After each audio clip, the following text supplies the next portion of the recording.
रामकृष्ण हरी. मग गंधरूपी घनदाट वन जाय ओलांडून एका एकी. ऐशा परी देह इंद्रियांचा स्वामी पार्था अंतर्यामी जीवात्मा तो.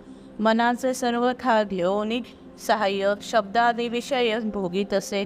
परी जेव्हा जीव प्रवेशतो देही तेव्हाची तो होई करता मुक्ता.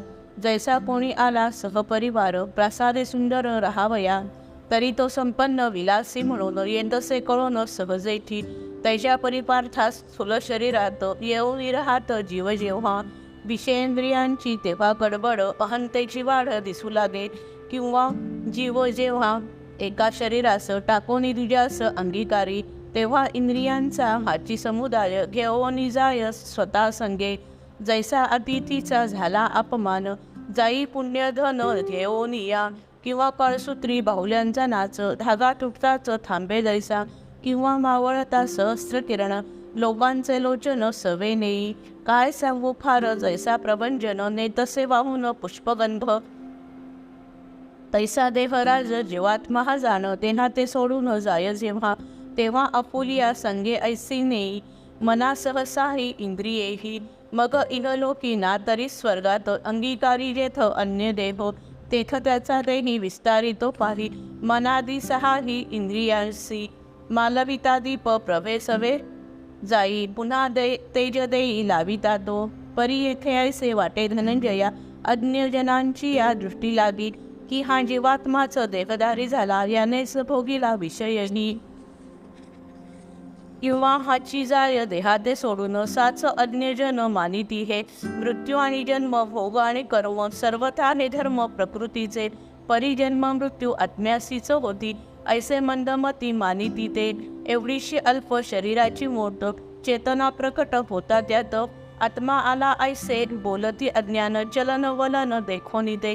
तयांची असंगे आपुल्याल्या अर्थी इंद्रिये वर्तती जिये वेळी. ते वेळी आत्मा भोग घेतो ऐसे बोलती ते पिसे मतिमंद. मग भोग क्षीण देह पडे जेव्हा ओरडती तेव्हा गेला ऐसे. वृक्ष डोलताना दिसे तोवरीच वारा असे साच काय तेथे. आणि वृक्षाला की जेथे नाही ठाव तेथे का अभाव असे त्याचा.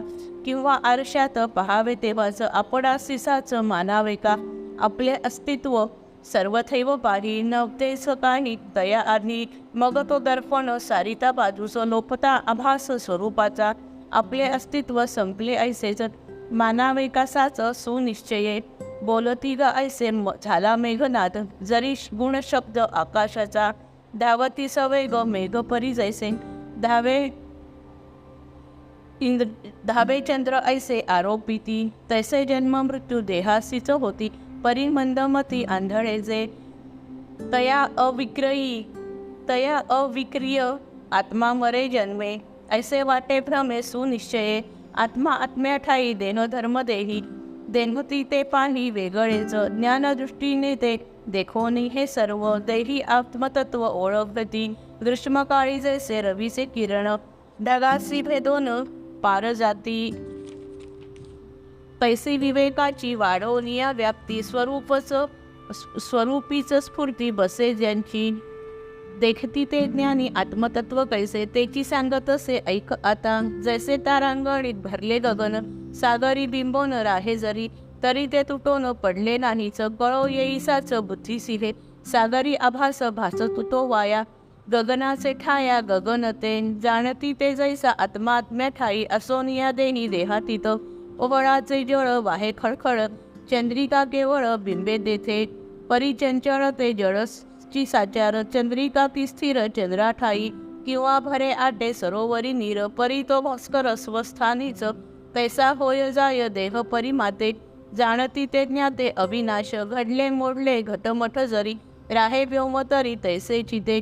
तैसे अखंडित आत्मसत्तेवरी देह नाना परी अज्ञाने जे.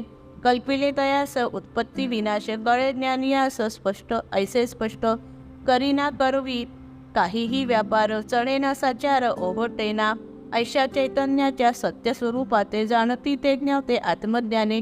पार्था जरी ज्ञान होईल स्वाधीन अणुसंशोधन बुद्धी लागी. सकल शास्त्रांचे सर्वस्व निधान येईल संपूर्ण जरी हाती. शास्त्रविज्ञानाची ऐसी प्राप्ती परी विरक्ती जोवरी नाही तिची. नाही चित्ती माफ करा, तोवरी निदेख सर्वात्मक एक न भेटे निशंक. तया लागी ज्ञानाचा विचार जिव्हेवरी नाचे, परी विषयांचे ध्यान मनी.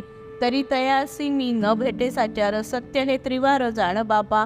सांगे निद्रे माझी वरळोनी ज्ञान, संसार बंधन तुटे काही.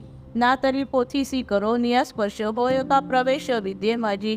किंवा सांज वेळे बांधोनिया डोळे, घ्राणी मुक्ता फळे लाविली गा. तरी कळे काय त्याचे मोलमान, नाकाशी धरून ठेविता ती. जय जय रघुवीर समर्थ.